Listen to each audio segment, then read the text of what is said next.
Hola, muy buenos amigos. Estamos en tiempo de entrevista, estamos en el tiempo de la cortina de humo. Y hoy nos vamos a poner muy serios porque vamos a hablar de temas verdaderamente importantes. Desde mi punto de vista, ahora veremos el del entrevistado, los grandes problemas de España, de Europa, del mundo occidental, son básicamente la maldad de los que están gestionando nuestras sociedades y su falta total y absoluta de empatía, de humanidad, de cualquier cosa que signifique el amor hacia los demás o el amor hacia la patria. Y todo ello pues ha sido enmarcado precisamente por una Agenda 2030 que surge de personajes complicados, sobre todo con personajes norteamericanos de origen judío, vamos a ser claros, de personajes sionistas en su mayoría, y que han constituido ese mundo woke que quiere acabar con la civilización occidental. No porque tengan nada en contra exactamente con la civilización occidental, pero sí contra sus pilares. El señor Marx y el señor Engels pusieron a la Iglesia Católica y a países como España, defensor intrínseco de esa religión, como los grandes problemas para llevar a cabo todo lo que pretende ese grupo malicioso que en definitiva tiene una serie de planes de destrucción de las sociedades occidentales, de las sociedades cristianas, de la sociedad europea, norteamericana, todo lo que significa la cultura y la fe. Y bueno, pues precisamente nos encontramos ahora en medio de esa vorágine. Hay gente que parece que pueden ser valladores contra eso, y estamos hablando de la nueva administración norteamericana, como es el señor Trump, y algunos de los que le acompañan, como el señor Elon Musk. Pero yo personalmente creo que ellos actúan más por, vamos a ser serios, venganza personal. El señor Elon Musk no puede en ningún momento dejar de olvidar lo que han hecho esa Agenda 2030, precisamente con uno de sus hijos, o la persecución que el propio Trump o la familia Kennedy, otra familia implicada en este tema, han sufrido de toda esta gente. Pero bueno, después de esta introducción de 3 minutos, muy larga, demasiado larga, creo que ha llegado el momento de que hable nuestro invitado, que es Ernesto Ladrón de Guevara. Muy buenas tardes, Ernesto, ¿qué tal te encuentras? Buenas tardes. Bien, con ganas de luchar porque a pesar de que ya tengo una edad avanzada, 73 años, voy para los 74 en unos días, pues yo creo que estamos en un momento tan delicado, tan crítico, tan desde un punto de vista histórico, tan de Ujú. cambio de rumbo, cambio de ciclo, ¿no? Sí, Que yo estoy particularmente muy preocupado. Tienes razón, tu introducción no ha sido nada larga, ha sido muy oportuna y no te sobra ni te falta, bueno, faltar igual cosas, pero sobrar nada. siempre faltan cosas. Sí. Y esto yo lo veo como una guerra, estamos en una guerra, no solamente una guerra entre poderes internacionales, entre bloques, sino es una guerra espiritual. Para mí es una guerra, es más una guerra espiritual, ¿no? Lo has mencionado tú, van a por el mundo occidental que es católico, es cristiano. Bueno, vamos a llamarlo cristiano. Ahora, yo diferencio el catolicismo del protestantismo. El protestantismo, desde su erupción, desde su inicio, dio lugar a todo esto. Dio lugar a la Revolución Francesa, dio lugar al marxismo, dio lugar al ateísmo, al existencialismo. Esa especie de de visión temporal de las cosas, superando una visión más espiritual de la escolástica, por ejemplo, etcétera, nos ha traído estas cosas a nivel internacional. Esta desvirtuación del ser humano, lo estamos viendo en Siria, ya están asesinando a civiles también, no solamente militares. Va a ser terrible lo de Siria, yo estoy espeluznado. Y cuidado, porque esto se extiende la mancha, y Siria está muy cerca de nosotros. Y entonces, claro, aquí está pues, lo de la ocupación musulmana en la que vivimos, ¿no?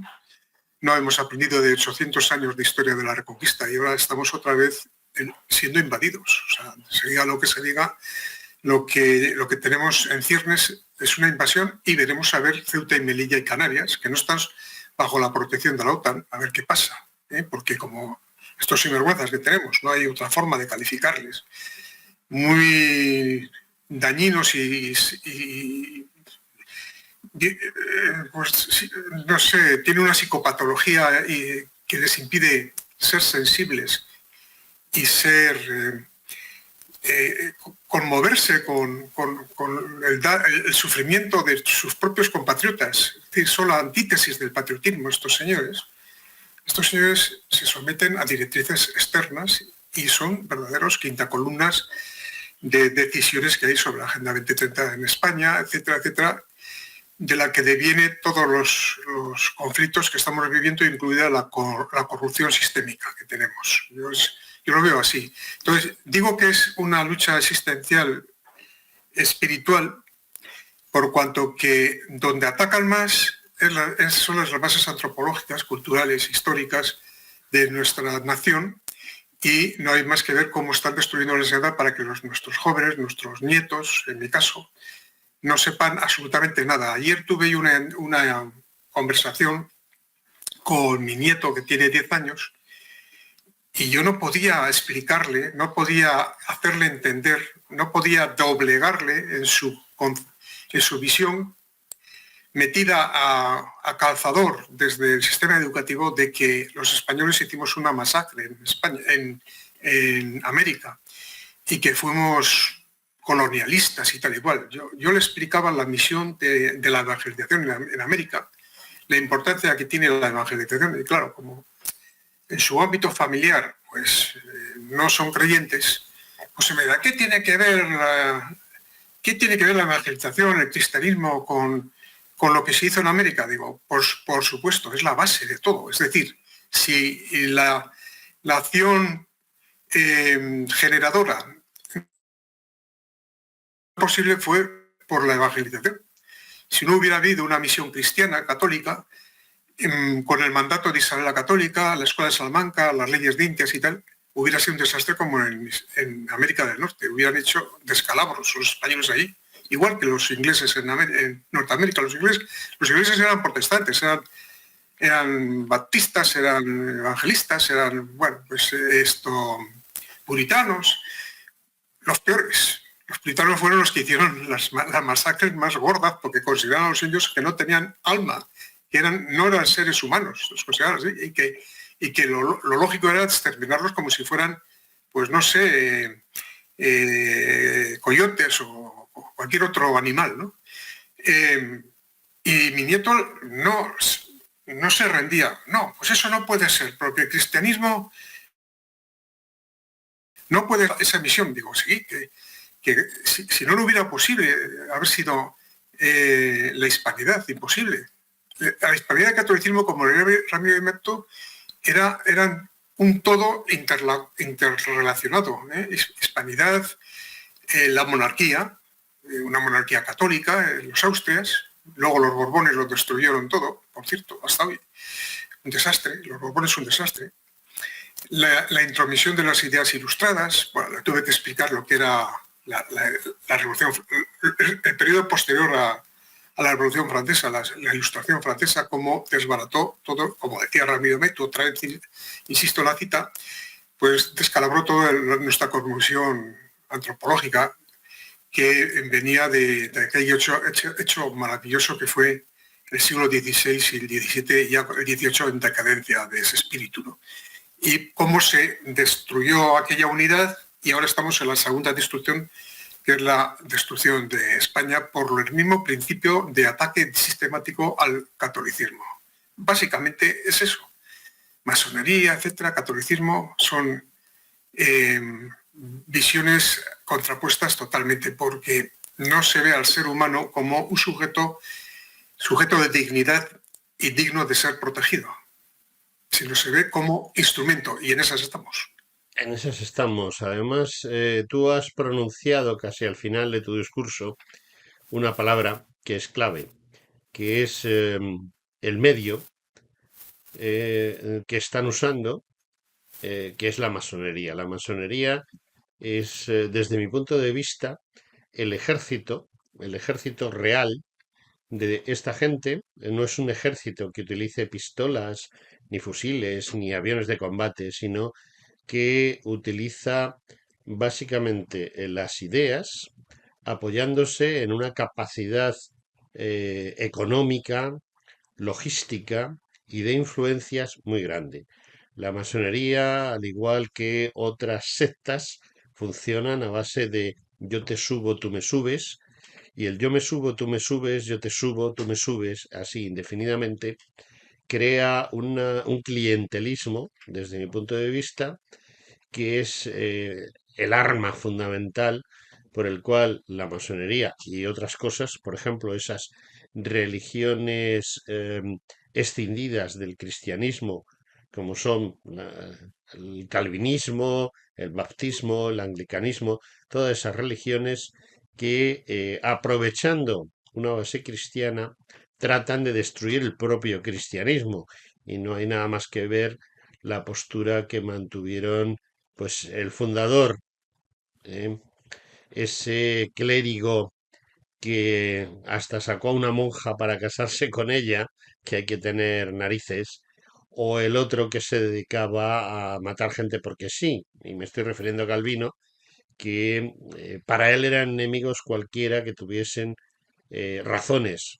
De hecho, hizo quemar en la hoguera al descubridor de la circulación de la sangre, simplemente porque aquello era una herejía. Pero eso sí, como lo hizo en nombre del calvinismo, que es una apostasía, o otra, podemos definirlo de muchas maneras, una escisión del cristianismo, pues estaba bien hecho. Mientras que si los católicos ponían en duda, hubiesen puesto en duda ese mismo, pues eso hubiese sido terrible, claro, es que van en contra de la cultura, ¿no? Y bueno, pues hemos visto recientemente el tema de Notre Dame.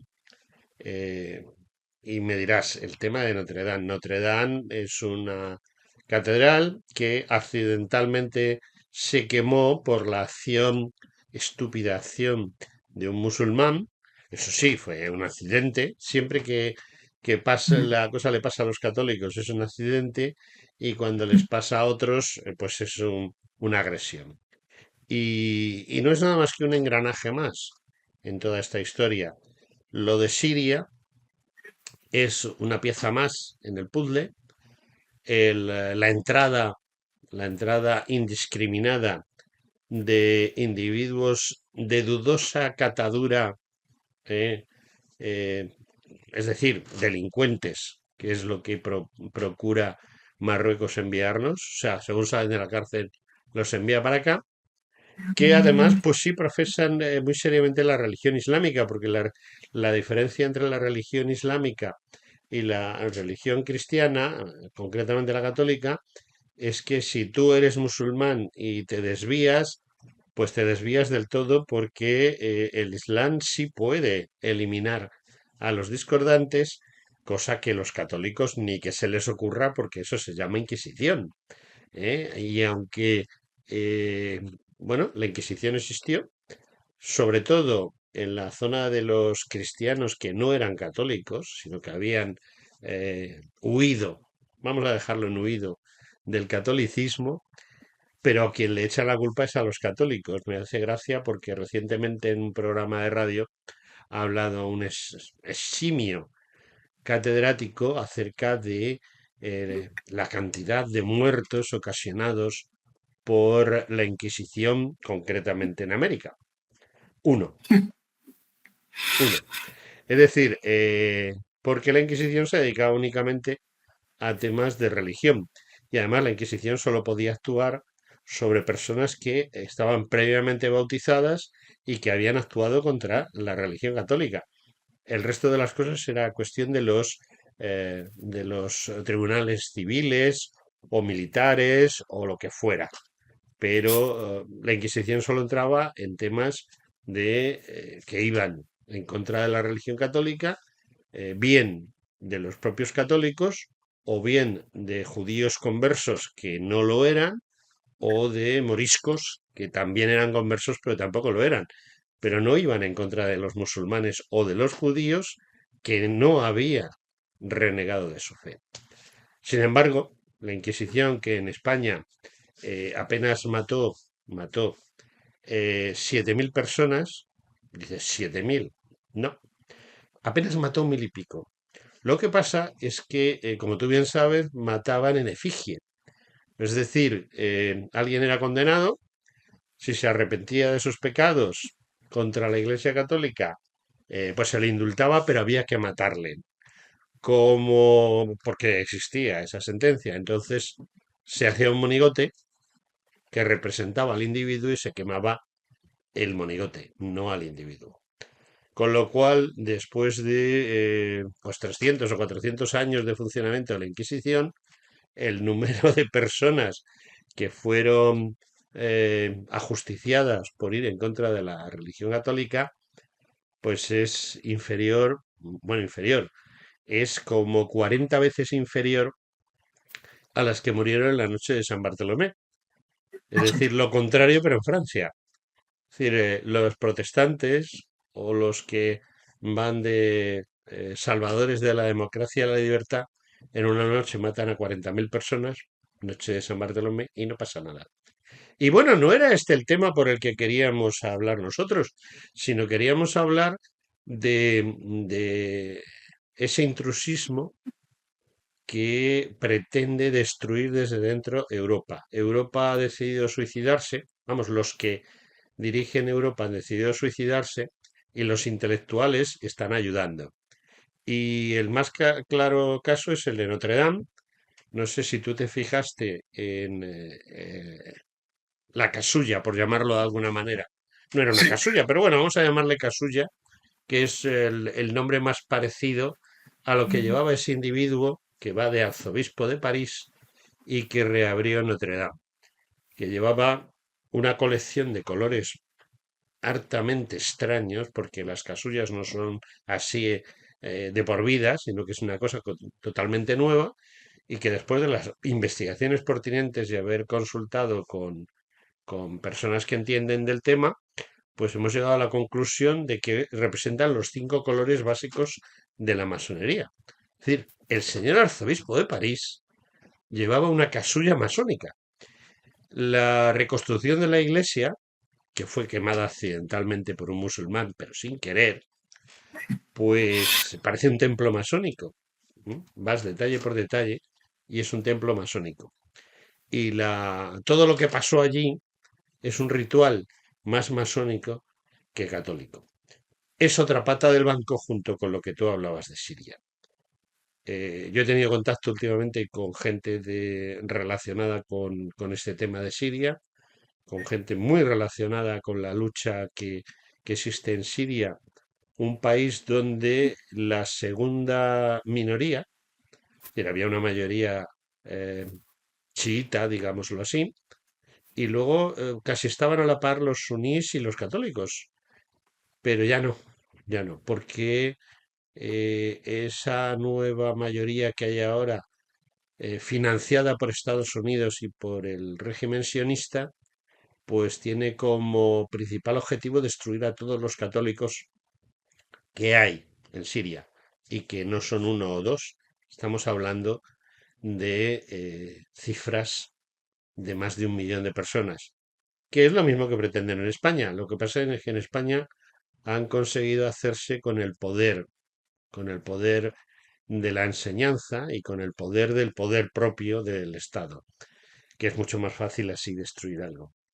Y yo te quería preguntar, ¿hasta qué punto hemos consentido, hemos facilitado, hemos sido tan estúpidos de creernos el rollo de la democracia y el Estado liberal en el cual podíamos votar y hemos votado nuestra destrucción para que tu nieto de 10 años esté convencido de algo que es mentira, total y absolutamente mentira, indemostrable porque es mentira, y cuando pretendes demostrarle la verdad, pues te encuentras lo que nos has contado. ¿Cómo es posible que gente verdaderamente inteligente como había en el Partido Socialista y como había también en la OCDE o en Alianza Popular, en los diversos partidos que en el año 78, no en el 75, en el 78 se supone que nos dan la libertad? Sí, una libertad falsa, porque realmente no es la libertad tiene que estar garantizada mediante leyes justas y un Estado de Derecho. Realmente Estado de Derecho tienen todos los sistemas, porque si no, no tendría un marco legislativo jurídico y una normativa. Pero otra cosa es unas leyes justas. Unas leyes justas quiere decir unas leyes que respetan a las libertades individuales. En este momento no existen libertades individuales, ¿a qué nos vamos a engañar? Esto es fácil. Bueno, esto sería objeto de otro programa, porque esto tiene su intríngulis, ¿no? Por ejemplo, cuando me has llamado, estaba hablando con Gloria Lago. Pues las libertades lingüísticas, que es el elemento principal del ser humano, porque es como se conforma su pensamiento, su lengua materna, el conjunto de sensaciones, emociones, impulsos de tipo afectivo, emocional, están marcadas por la lengua que tiene uno, pero la lengua es la materna. Luego adquieres otras lenguas, que pueden ser segundas o terceras lenguas, pero hay una materna, hay una que es la lengua tuya, y si te le impiden ejercer, como se están haciendo ahora en comunidades que incluso no son clásicamente tradicionalistas o nacionalistas, diría yo, mejor, como puede ser Galicia, y ahora quiere ser Asturias, y ahora quiere ser Extremadura con su lengua propia. Y Andalucía. Andalucía, es que esto ya es esperpéntico, ¿no? Y claro, esas libertades que son esenciales, la libertad de pensamiento. Oye, ¿yo por qué no voy a decir que Franco hizo cosas bien? Bueno, o sea, habría cosas que hizo mal, como todo gobernante, pero yo creo que Franco hizo cosas bien. ¿Voy a ir a la cárcel o voy a ser multado por pensar así? O sea, ¿hay una policía de pensamiento en España? Sí, la hay. Entonces, todo ese marco de elementos fundamentales para que seamos una sociedad plural y democrática se han roto. Ya no hay una sociedad plural. No lo ha habido, para ser justos, no ha habido en algunas partes de España esa pluralidad. En el País Vasco yo me he jugado el tipo por ejercer mi diversidad. Por cierto, una diversidad que era la que entroncaba con el ser español, con la idea de nuestra patria y con la idea de las libertades y con la idea de la Constitución. Yo defendía la Constitución, pero claro, me la han quitado. Ya no existe la Constitución, no existe. Para empezar, porque hay un garante de esa Constitución que se llama Tribunal Constitucional, que es un tribunal político, al servicio de quién depende, pues como la Fiscalía, ¿no? Entonces, esto es imposible de sostener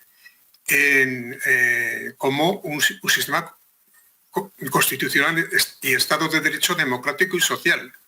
Social tampoco, porque están destruyendo las bases. Yo creo que lo de que estamos en un sistema democrático no es verdad. O sea, no lo estamos. Para que haya democracia tiene que haber libertades individuales y no existen.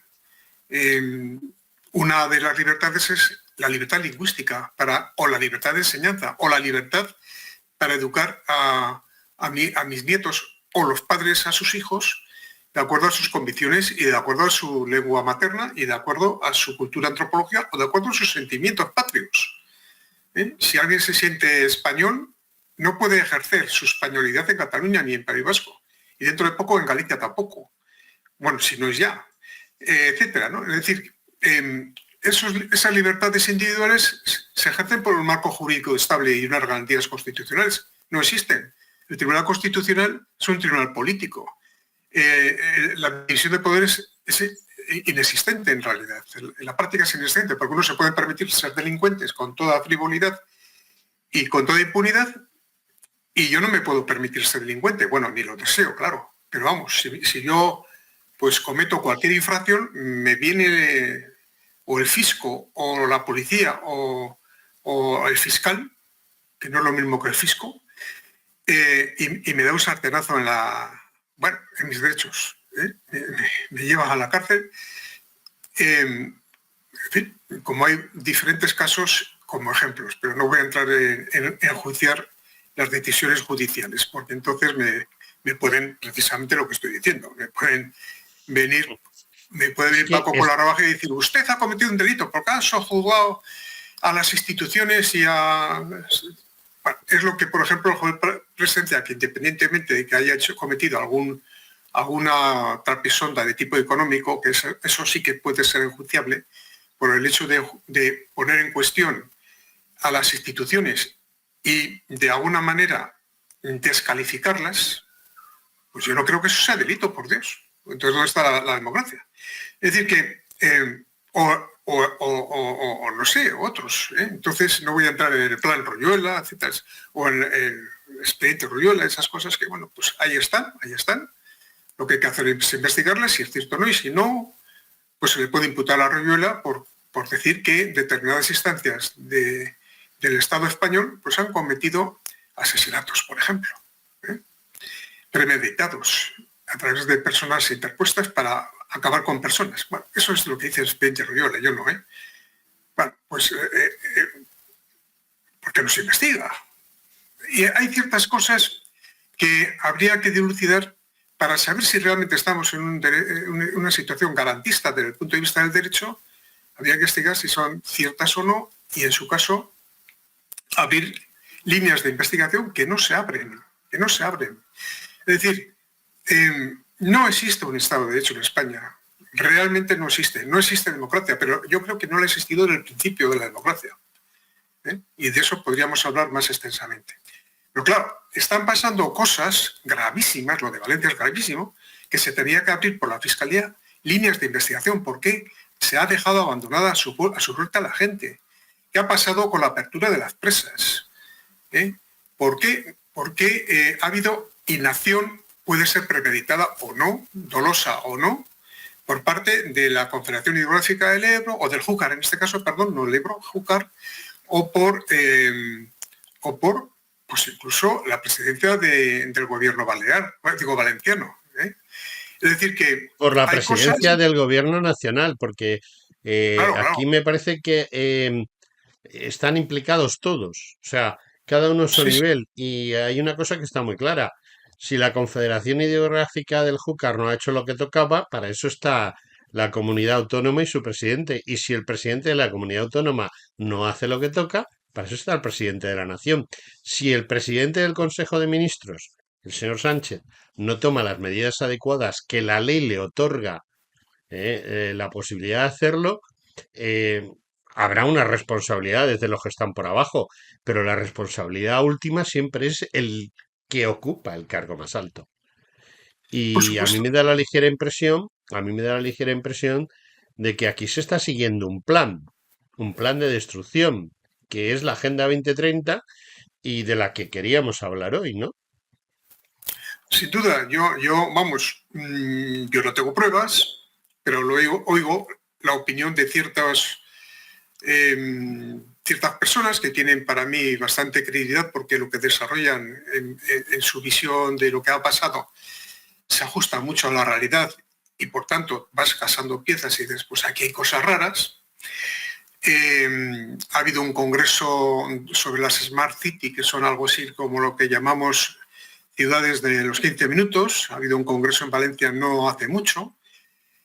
Ha habido una contratación de un seguro para preservar las responsabilidades civiles y o penales de la Confederación Hidrográfica del Júcar 19 días antes de que pasara esto, cosa rara, alguien me lo tendrá que explicar. Está en el Boletín Oficial del Estado, que yo no me lo invento, yo solo he leído yo. Está en el Boletín Oficial del Estado. Esto sí que no me saco de la manga ni de ningún lado. Lo otro es de lo que oigo. Luego, aquí hay sospechas fundadas de que algo se estaba intentando, porque si no, no puede ser que haya tanta ineficacia encadenada en diferentes instituciones, diferentes. Y otra parte es la huida, pero vertiginosa, a todo correr, de la famosa Pilar, el apellido no me sale, que ha ido a la vicepresidenta del Consejo de Teresa Europa. Rivera.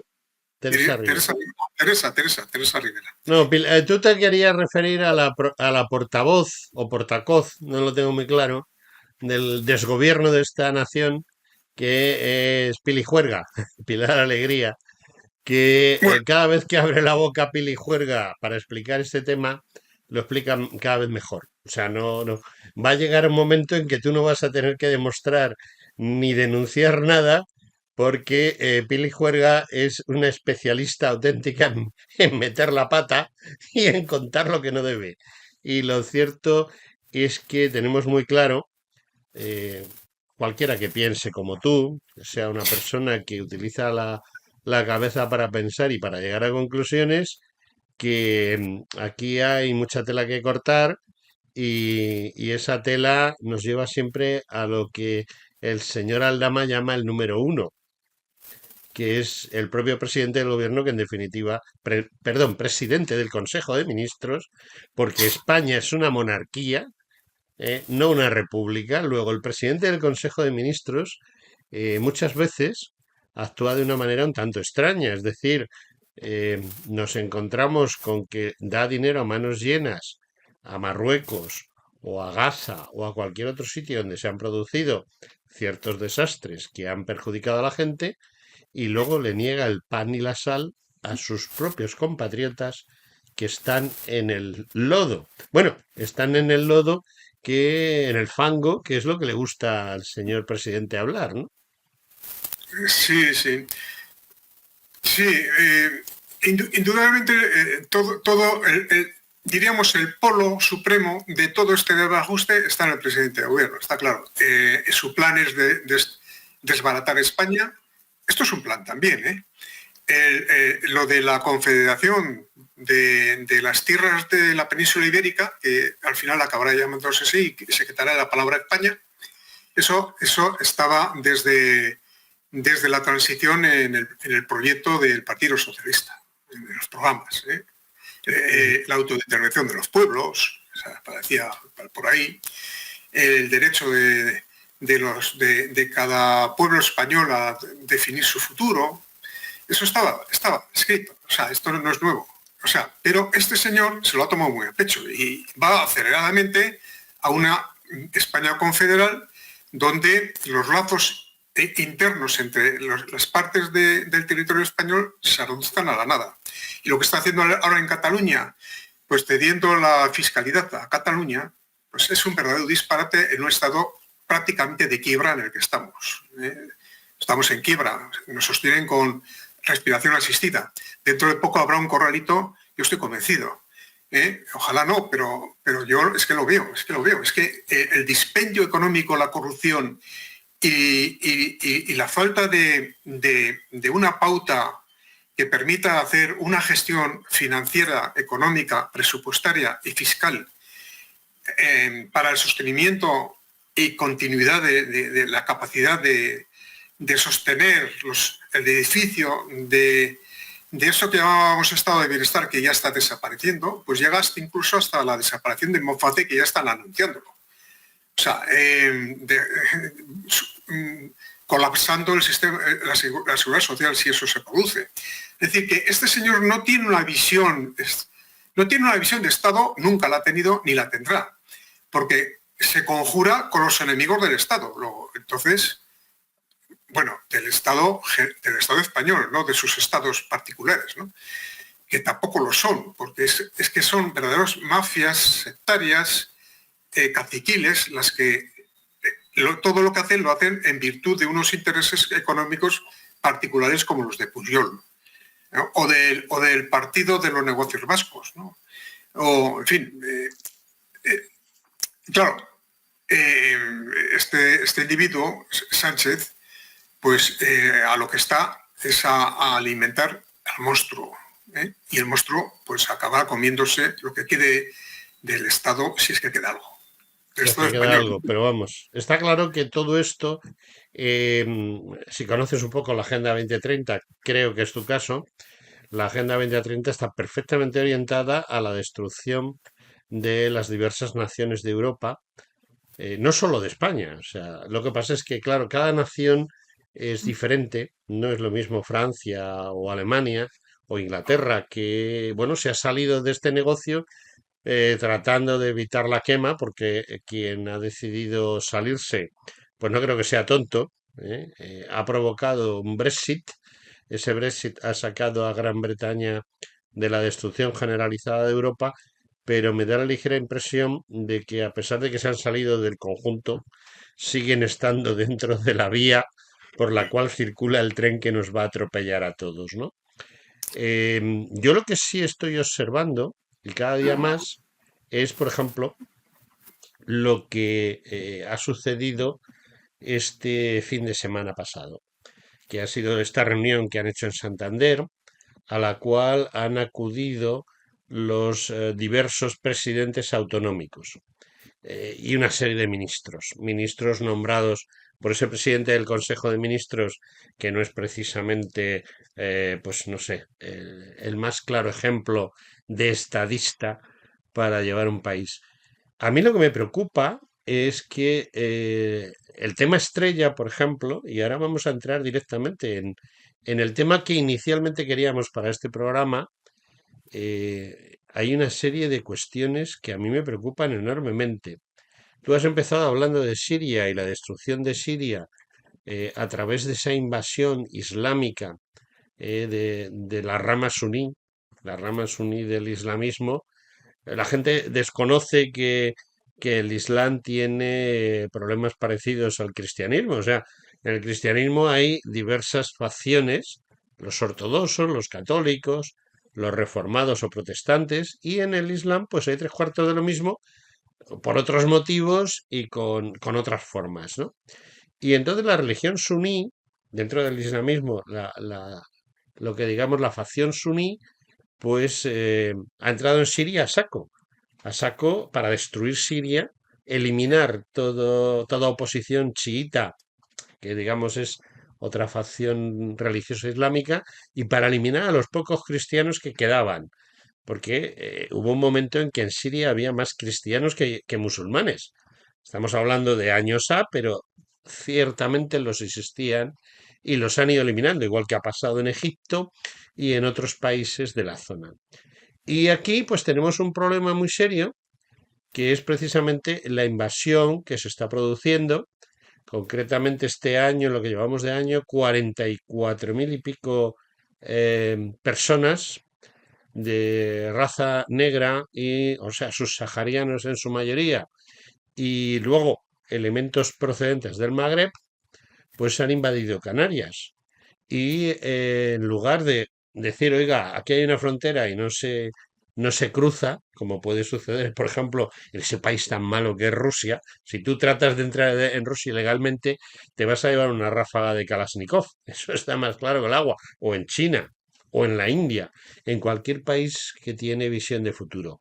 No te van a consentir, no ya que entres, es que no te van a consentir ni que vivas.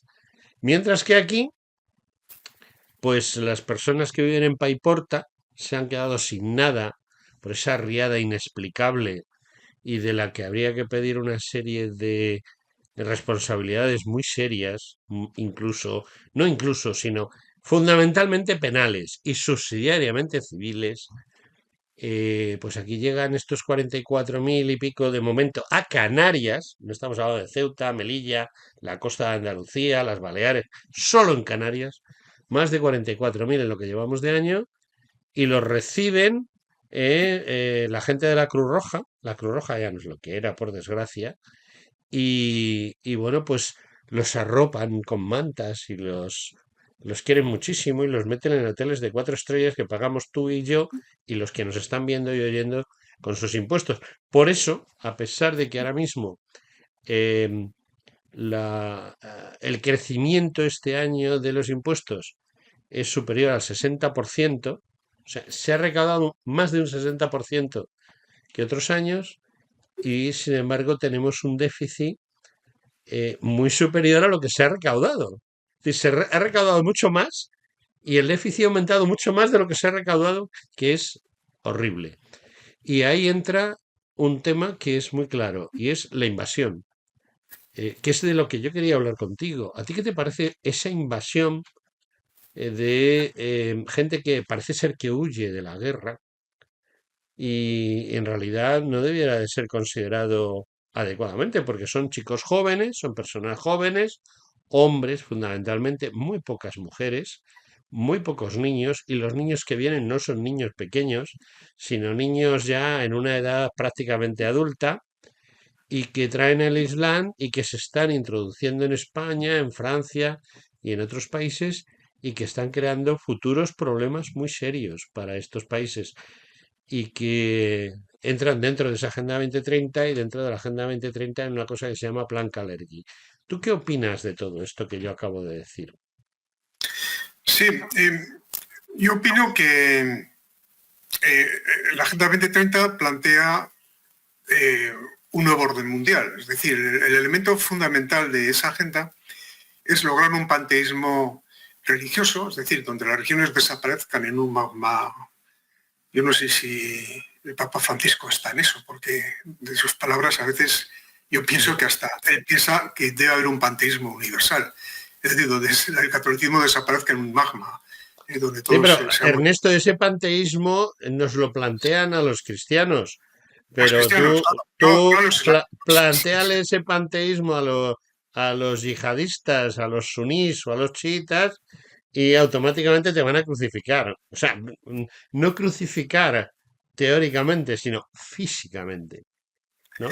Sí, es decir, no son compatibles en absoluto. Yo voy a hacer una afirmación, pues estoy rotundamente en esa idea de no son compatibles el catolicismo, Mm. llámese el cristianismo inicial, original, con el Islam, por una simple razón, porque el Islam lo que trata es de exterminar a los gentiles. Es que lo dice el Corán.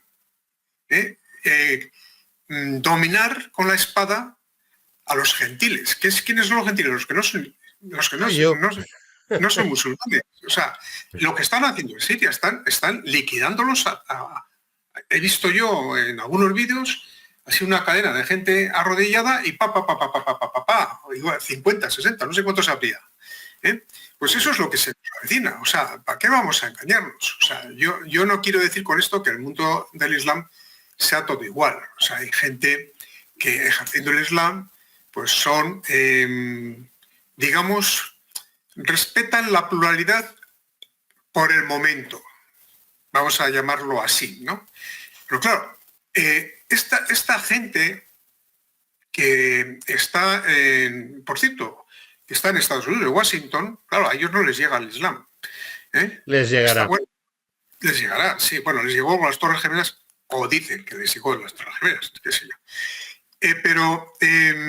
Pero claro, en Europa ya estamos invadidos. O sea, estamos invadidos por una estúpida supina de no proteger nuestras fronteras periféricas, concretamente Italia, Grecia, España, por donde entran los islamitas. Entonces, entran a chorros y Sánchez está deseando de que entren, porque si no, haría algo. Pero si está retirando a la Guardia Civil de las fronteras de Ceuta, Melilla, Canarias, etcétera, y dejan entrar, o incluso se les trae, porque no puede ser que un cayuco llegue desde Nigeria hasta Canarias, no llega, simplemente no llega. O sea, van a medio camino, le recogen, o mejor dicho, les traen en barcos pateras y luego les dejan el cayuco para que lleguen En barcos a... nodriza, los traen en barcos nodriza y cuando están a la distancia adecuada de que un cayuco de estos con su motor pueda llevarles, que son 6 horas máximo, teniendo en cuenta la velocidad, pues estamos hablando de que no los dejan más allá de 40 o 50 kilómetros de la costa.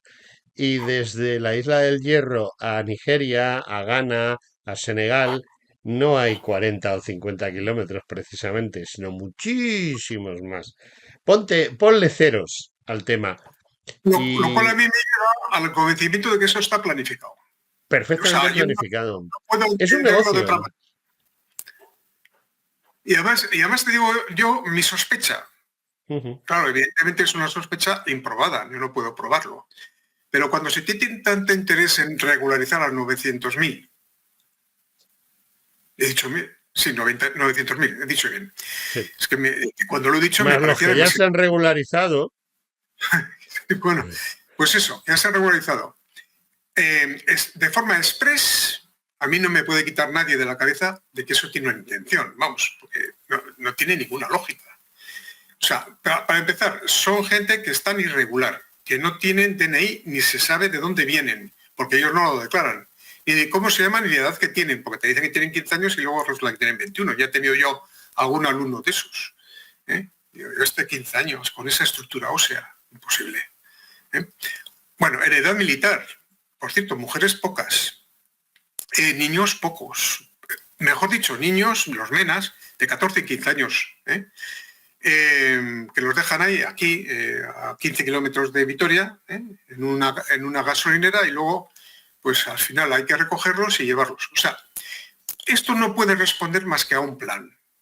Ahora, claro, dirán, a mí me llaman conspiranoico y ¿y qué pruebas tienes tú de eso? Hombre, la lógica racional, la capacidad de pensar. Efectivamente. Bueno, no puede ser de otra manera, hombre. Que nos traten de tontos, bueno, pues a algunos les podrán tratar de tontos, pero es que no todos no somos tontos. O yo me lo creo. ¿Eh?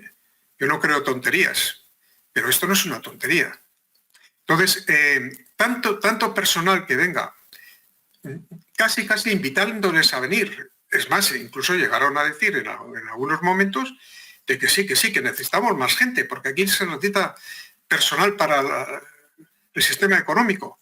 ¿Pero qué personal para el sistema económico? O sea, aquí hay verdaderos zonas que son guetos de gente de Magreb que no se integran ni para atrás y que no trabajan, viven de las ayudas sociales, que por cierto son bastante sabrosas. Ya les gustaría a algunos parados ganar lo que se les da, O algunos entre pensionistas. 1.200 y 1.400 euros, familias de 3 o 4 unidades. O sea, digamos, padres e hijos, por decirlo claramente. O sea, ¿a cuántos pensionistas no llegan a eso? Ujú. Es decir, sin haber pegado para la logua, ni haber contribuido a la seguridad social, ni haber pagado impuestos, ni haber hecho nada, simplemente por venir sin documentación y darles ya la atribución de ciudadano español. Yo me pregunto, ¿con qué derecho y por qué? Todo esto es un plan. Plan Kalergi le llaman, ¿vale? Sí, plan Kalergi, que significa sustituir una civilización por gente que deslavace o sea, diluya esa civilización, que la diluya, ¿no? La civilización occidental en concreto, porque esto no lo hacen en China, no lo hacen en Rusia, no lo hacen en Pakistán, no lo hacen en Turquía. Ujú. Bueno, Turquía ya tenía también sus refugiados sirios, ¿no? Pero vamos, Sí, pero los me parece. refugiados sirios de Turquía, perdona que te corte, los pagamos nosotros. Es decir, la Comunidad Económica Europea ha pagado a Turquía para que tenga esos refugiados allí y no los tiene gratis, ni los tiene sueltos por la calle. O sea, vamos a ver, los tiene en campos de concentración de los que no pueden salir con facilidad y no les da una paguita ni les da una subvención, sino que simplemente los mantiene en esos campos de concentración, les da de comer y una cama para dormir en una tienda de campaña y punto. ¿Eh? Y si pasan frío, pues es su problema. No es como aquí, que la gente de la Dana que en realidad es una gota fría, no sé por qué la llamamos Dana, es una gota fría como la de 1353, exactamente igual. ¿Y qué es lo que sucede? Pues que la gente que ha perdido su casa, que ha perdido su coche, que ha perdido su trabajo, que ha perdido algún familiar, pues está viviendo en condiciones infrahumanas sin ningún tipo de ayuda y ha estado toda su vida cotizando. Él y su familia y sus antepasados han estado cotizando a la seguridad social o a lo que sea para mantener el Estado. Y estos subsaharianos, estos noruegos, como les llama mi amigo Ferris, Ricardo Ferris, pues llegan aquí y se meten en un hotel de 4 estrellas.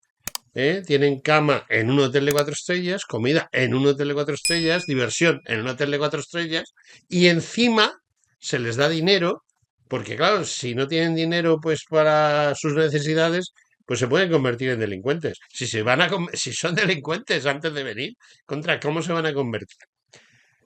Está No, muy claro. esto tiene consecuencias Ujú. de- multivariables. ¿eh? La seguridad ciudadana, el aumento de la delincuencia brutal. Y no nos dan las estadísticas, pero las estadísticas están. Bueno, Solo hace falta. concretamente hay una denuncia por parte de los sindicatos policiales de que desconocemos las estadísticas de este año. O sea, las del año pasado, 2023, se publicaron este verano de 2024. Y las estadísticas que son trimestrales, se hacen trimestrales por parte del Ministerio del Interior, con lo cual enero, febrero, marzo, o abril, mayo, junio, o julio, agosto, septiembre, podrían ser conocidas. Y las de los 6 primeros meses son em, intuidas o ligeramente orientativas. Vamos, las del tercer trimestre ni eso.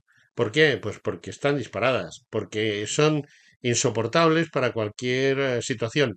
Lo que pasa es que el españolito de a pie pues se dedica a ver la televisión, Telecinco o Telecuatreros o lo que sea y a jugar con el WhatsApp y con el móvil y no está pendiente de su propia destrucción. Nos estamos autodestruyendo y somos felices. No tendrás nada y serás feliz. Punto número 1 de la Agenda 2030, ¿no? Pero es que es curioso porque después de 8 siglos de lucha contra el Islam, Ujú. que historiográficamente le llamamos reconquista porque fue así. Aunque ellos digan que eso es una barbaridad, reconquista, hay pobres, pobres que resulta que se van a sentir aludidos, ¿no? Que, claro, después de todo esto estamos metiendo una quinta columna en España que son de aquellos que nos costó 8 siglos de echar. Hay que decir las cosas como son. Y estos nos cambian nuestra idiosincrasia cultural, porque esto es como el agua de aceites. Somos incongeniables, la visión cristiana y la musulmana. ¿Qué vamos a hacer?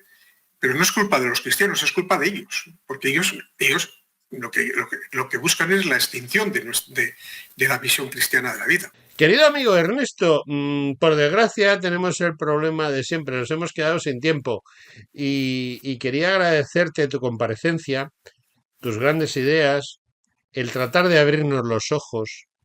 Yo ya los tengo abiertos, pero tenemos que abrírselos a los que nos escuchan y nos ven. Y eso implica, entre otras cosas, querido Ernesto, que vuelvas otro día.